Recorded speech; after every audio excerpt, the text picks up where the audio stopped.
அனைவருக்கும் வணக்கம். முருகப்பெருமான் குன்றிருக்கும் இடமெல்லாம் குடியிருப்பாரு அப்படிங்கிறது ஆண்டவருடைய வாக்கு. இது நமக்கும் தெரியும். இது பொய் கிடையாதுங்க, மெய்தான். ஏன்னா முருகப்பெருமானுடைய கோவில் அப்படின்னு பார்த்தீங்கன்னா, நம்ம தமிழகத்துல ஏராளமான கோவில்கள் இருக்குங்க. ஒரு சில கோவில்கள் ரொம்ப பெரிய கோவிலா இருந்தாலும் கூட, ஏகப்பட்ட இடங்கள்ல முருகப்பெருமானுக்கு கோவில் இருக்கு. முக்கியமா மனிதனாக நாம இந்த பிறவி எடுத்தோம் அப்படின்னா, நாம முருகப்பெருமானுடைய பக்தர் அப்படின்னா கண்டிப்பா இந்த சில கோவில்களுக்கு போய் வழிபாடு செய்யறது ரொம்ப நல்லது அப்படின்னு சொல்றாங்க. நிச்சயமா வாழ்க்கையில நாம இதை தவற விடாம இந்த கோவில்களுக்கு போய் வழிபடலாம். அப்படி முக்கியமான முருகப்பெருமானுடைய தலங்களை தாங்க நாம இந்த வீடியோல பார்க்க போறோம். குறிப்பா அறுபடை வீடுகள் அப்படின்னு சொன்னாவே முருகப்பெருமான் உறைவது அப்படிங்கிறது நமக்கு தெரியும். திருப்பரங்குன்றம், திருச்செந்தூர், பழனி, சுவாமிமலை, திருத்தணிகை, பழமுதிர்ச்சோலை இவையெல்லாம் முருகப்பெருமான் ஒவ்வொரு தலங்களும் குன்றின் மீதே அமைந்திருப்பார். முக்கியமா திருச்செந்தூர்ல மட்டும்தான் கடலோரத்துல அமைஞ்சிருப்பாரு. இது மட்டும் இல்லாம சில முருகப்பெருமானுடைய தலங்கள் சமவெளியிலும் இருக்கும். தமிழகத்துல நாம இப்போ முக்கியமான 10 முருகப்பெருமான் கோவிலை பற்றி தான் பார்க்க போறோம். இந்த வீடியோவை பார்க்கும்போது நீங்க முருகப்பெருமானுடைய பக்தர் அப்படின்னா மறக்காம உங்களுடைய கருத்துக்களையும், நீங்க அறுபடை வீடுகளுக்கு சென்று இருக்கீங்களா, எந்த முருகனுடைய கோவிலுக்கு இதுவரைக்கும் போகிறதுக்கான ஆசை உங்களுக்கு இருக்கு ஆனா போக முடியல, இந்த மாதிரியான சில கருத்துக்களை மறக்காம கமெண்ட் பாக்ஸ்ல பதிவிடுங்க. நீங்க இன்னும் உற்சாகம் டிவி சேனலை சப்ஸ்கிரைப் பண்ணாம இருந்தா சப்ஸ்கிரைப் பண்ணிக்கோங்க. கூடவே இருக்க பெல் ஐகானை மறக்காம கிளிக் பண்ணிருங்க. வாங்க வீடியோக்குள்ள போகலாம். இந்த வீடியோவை பார்க்கும்போது உங்களுக்கு வாழ்க்கையில நிறைய தடைகளையும் பிரச்சனைகளையும் பார்த்துட்டு இருக்கீங்களா? நல்ல ஒரு ஜோதிடர்கிட்ட பார்த்து அதற்கான நம்ம தீர்வை காண முடியுங்க. இந்த வீடியோக்கு கீழே நான் டிஸ்கிரிப்ஷன்ல ஒரு தொலைபேசி எண் கொடுத்துருக்கேன். அந்த எண்ணுக்கு தொடர்பு கொண்டு பேசி பாருங்க. கண்டிப்பா உங்களுக்கு எந்த விதமான பிரச்சனைகள் இருந்தாலும் சரியான பரிகார பலன்கள் மூலமாக உங்களுக்கு சரி செய்து தரப்படும். இந்த வீடியோவில் நான் கோவில்கள் பற்றி சொல்கிறேன். இந்த கோவில்களில் நீங்கள் எத்தனை கோவிலுக்கு போயிருக்கீங்க அப்படிங்கிற உங்களுடைய கருத்துக்களை கமெண்ட் பாக்ஸில் மறக்காமல் பதிவிடுங்க. நாம் முதலாவதாக பார்க்கக்கூடியது திருப்பரங்குன்றம். திருப்பரங்குன்றம் அப்படின்னு பார்த்தீங்கன்னா மதுரை மாவட்டத்தில் திருப்பரங்குன்றத்தில் அமைந்திருக்கக்கூடிய அருள்மிகு சுப்பிரமணியர் சுவாமி கோவிலை தான் பார்த்துட்ருக்கோம். இது அறுபடை வீடுகளில் முதல் வீடு. இந்த தலத்தில் முருகப்பெருமானின் வேலுக்கு கூட சிறப்பு அபிஷேகம் நடக்கிறது முக்கியத்துவம். அதே போல் அசுரனை வென்ற முருகன் இந்த தலத்தில் இந்திரனுடைய மகளான தெய்வானியை திருமணம் செய்து கொண்டார். சிவபெருமானுடைய பெயரால் இந்த தலம் திருப்பரங்குன்றம் அப்படின்னே அழைக்கப்படுது. இரண்டாவதாக பார்க்கப்படக்கூடிய கோவில் திருத்தணி. திருவள்ளூர் மாவட்டத்தில் திருத்தணியில் அமைந்திருக்கக்கூடிய இந்த அருள்மிகு சுப்பிரமணியர் சுவாமி திருக்கோவில் முருகப்பெருமானுடைய 5வது படைவீடு. திருச்செந்தூர்ல சூரனை வதம் செய்த முருகன் இங்கு வந்து கோபம் தணிந்து சாந்தமாக அமர்ந்தார் அப்படின்னு சொல்லலாம்.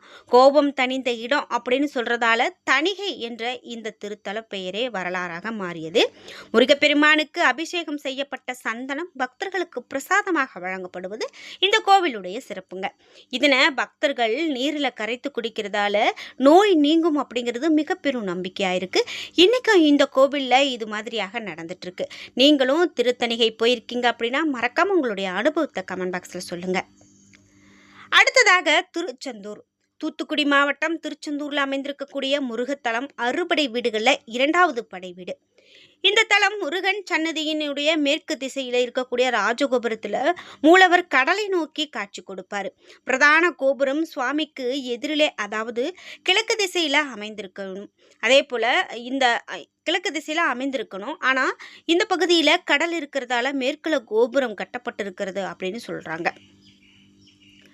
அடுத்ததாக குன்றத்தூர். குன்றத்தூர் முருகன் கோவில் காஞ்சிபுரம் மாவட்டத்தில் குன்றத்தூரில் அமைந்திருக்கு. சிறு குன்றின் மேலே அமைந்திருக்கக்கூடிய இந்த கோவிலை தரிசிக்க 80 படிக்கட்டுகளும் நம்ம மேலே ஏறி செல்லணும். இந்த திருத்தலத்தில் மூலவராக வீற்று இருப்பவருக்கு சுப்பிரமணியர் அப்படிங்கிற திருநாமத்தோடு வள்ளி தெய்வானை சமேதராக அருள் புரிகிறாங்க. கருவறை சந்நிதி முன்பாக துவாரபாலகர்களுக்கு வஜ்ரம், சூலாயுதம் அப்படிங்கிற என்று முருகப்பெருமானுக்கு உரிய ஆயுதங்களும் இருக்கு. கருவறையில முருகன், தெய்வானை, வள்ளி ஆகிய திருமூர்த்தங்கள் இருக்கும். கருவறைக்கு வெளியில நின்றபடி மூவரையும் நம்ம ஒரு சேர ஒரே சமயத்துல தரிசனம் செய்வது ரொம்ப சிரமம். காரணம் கருவறை மற்றும் சிலைகளினுடைய வடிவமைப்பு அவ்வாறு அமைந்திருக்கும் அப்படின்னு சொல்றாங்க. அடுத்ததாக பழனி. திண்டுக்கல் மாவட்டம் பழனியில் இருக்கக்கூடிய முருகத்தலம் அறுபடை வீடுகளில் 3வது படை வீடு.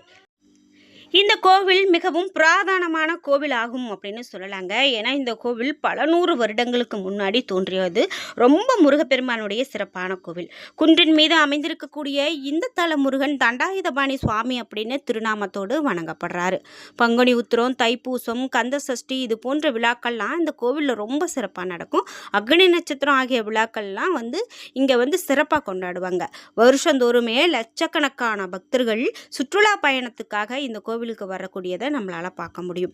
அப்படி முருகப்பெருமானுடைய கோவிலில் மிக முக்கியமான தலம் இந்த பழனி அப்படின்னா அது மிகையாகாது. நீங்கள் பழனிக்கு கடைசியாக எப்போ போயிட்டு வந்தீங்க அப்படிங்கிற உங்களுடைய கருத்துக்களை கமெண்ட் பாக்ஸில் பதிவிடுங்க. அடுத்ததாக மருதமலை. கோயம்புத்தூரில் அமைந்திருக்கக்கூடிய பிரசித்தி பெற்ற சுற்றுலா தலங்களில் இந்த மருதமலை கோவிலும் ஒன்றுங்க. மருதமலை முருகன் கோவிலில் முருகன் சுப்பிரமணியர் சுவாமி அப்படின்னும் தண்டாயுதபாணி அப்படின்னு அழைக்கப்படுறாரு. அதாவது இந்த தண்டாயுதபாணி மருதாசலமூர்த்தி அப்படின்னும் அழைக்கப்படுறாரு. மருதமலையினுடைய அடிவாரத்தில் தான் தோன்றி விநாயகர் என்ற ஒரு சிறு விநாயகர் கோவில் இருக்கிறதையும் நம்மளால் பார்க்க முடியும். கோயம்புத்தூருக்கு பயணிக்கக்கூடிய அனைவருமே தவறவிடாமல் போகக்கூடிய ஒரு முக்கியமான முருகன் கோவிலில் இந்த மருதமலை கோவிலும் ஒன்று. நிச்சயமாக உங்களுக்கும் நேரம் கிடைக்கிது, நேரம் அமையுது அப்படின்னா மிஸ் பண்ணாமல் இந்த கோவிலுக்கு போயிட்டு வாங்க. அடுத்ததாக சோலைமலை. மதுரை மாவட்டத்தில் சோலைமலையில் அமைந்திருக்கக்கூடிய சுப்பிரமணியர் சுவாமி திருக்கோவில். இந்த கோவில் முருகப்பெருமானுடைய அறுபடை வீடுகளில் 6வது படை வீடு. சாதாரணமாக நாவல் மரத்தினுடைய பழங்கள் ஆடி ஆவணி மரத்தில் தான் பழுக்கும். ஆனால் இந்த தலத்து நாவல் மரத்தில் மட்டும் பழங்கள் முருகப்பெருமானுடைய திருவருளால் சஷ்டி மாதமாகிய ஐப்பசியில் பழுக்கும். இந்த அதிசயத்தை இந்த கோவிலில் நாம் இந்த சோலைமலையை தான் பார்க்க முடியும் அப்படின்னு சொல்கிறாங்க. இதுவே மிக பெரும் ஒரு சிறப்பு அப்படின்னு சொல்லலாம். அடுத்ததாக வடபழனி கோவில். அருள்மிகு வடபழனி ஆண்டவர் திருக்கோவில் சென்னையில் இருக்கக்கூடிய வடபழனியில் அமைஞ்சிருக்காரு. திருமண தடை விலகவும் குழந்தை பேறு பெறவும் இந்த தல முருகனை வழிபாடு செய்கிறாங்க. தென்பழனிக்கு செல்ல முடியாதவங்க வடபழனிக்கு வந்து தங்களுடைய குறைகளை சொல்லியும் நேர்த்திக்கடன் நிறைவேற்றியும் போகிறாங்க.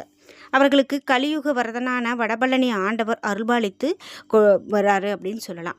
வடபழனிக்கு போகும்போது நிச்சயமாக அவர்களுக்கு இருக்கக்கூடிய துன்பம் துயரமெல்லாம் நீங்கியது அப்படின்னு சொல்லக்கூடிய வகையில் நிறைய நன்மைகள் கிடைக்குது அப்படின்னு சொல்கிறாங்க. அதே போல் முக்கியமான முருகன் கோவில்களில் 8 குடி முருகனும் ஒருவர். அதாவது திருவாரூர் மாவட்டத்தில் திருக்குவளை அருகில் அமைந்திருக்கக்கூடிய 8 குடி முருகன் கோவில். இந்த 8 குடி முருகன் கோவில் அப்படின்னு பார்த்தீங்கன்னா அறுபடை வீட்டு முருகன் கோவில்களை தவிர புகழ்பெற்ற கோவில்களில் இந்த 8 குடி முருகன் கோவிலும் ஒன்று. மிகவும் பழமையான கோவில்களில் ஒன்றாக இங்கு முருகன் வள்ளி தெய்வானையோடு சகிதமாக காட்சி கொடுக்கிறாரு.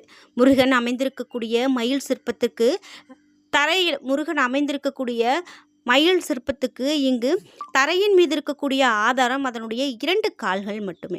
இந்த கோவிலில் முருகனை குழந்தையாக பார்த்தால் குழந்தையாகவும், இளைஞனாக பார்த்தால் இளைஞராகவும், முதியவராக பார்த்தால் வடிவேலனாக பார்த்தால் முதியவராகவும் காட்சி தர்றதாக கூடிய பக்தர்கள் சொல்கிறாங்க தங்களுடைய அனுபவத்திலிருந்து. அதாவது நம்ம என்ன நினைத்து முருகனை பார்க்குறோமோ அந்த வடிவிலேயே நமக்கு காட்சி கொடுப்பாரு. குழந்தையாக பார்த்தால் குழந்தையாகவும், இளைஞராக பார்த்தால் இளைஞராகவும் அப்படின்னு நமக்கு காட்சி கொடுப்பாரு அப்படிங்கிறது இங்கே இருக்கக்கூடிய ஒரு சிறப்பு. அடுத்ததாக சுவாமிமலை. அருள்மிகு சுவாமிநாத சுவாமி திருக்கோவில்.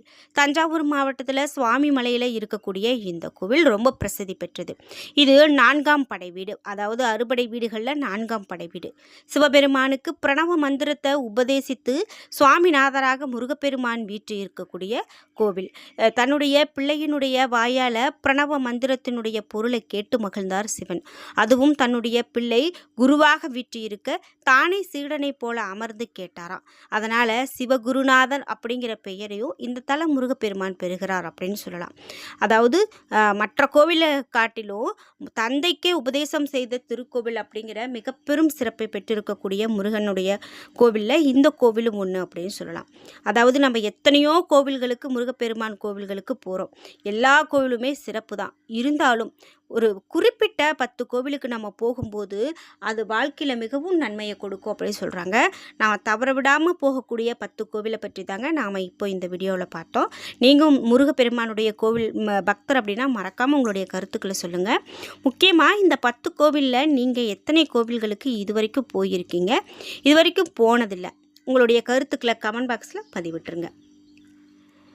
என்ன நண்பர்களே, வீடியோ பிடிச்சிருந்தா லைக் பண்ணுங்க, ஷேர் பண்ணுங்க, கமெண்ட் பண்ணுங்க. நீங்க இன்னும் உற்சாகம் டிவி சேனலை சப்ஸ்கிரைப் பண்ணாம இருந்தா சப்ஸ்கிரைப் பண்ணிக்கோங்க. கூடவே இருக்க பெல் ஐகானை மறக்காம கிளிக் பண்ணிருங்க. நன்றி வியூவர்ஸ்.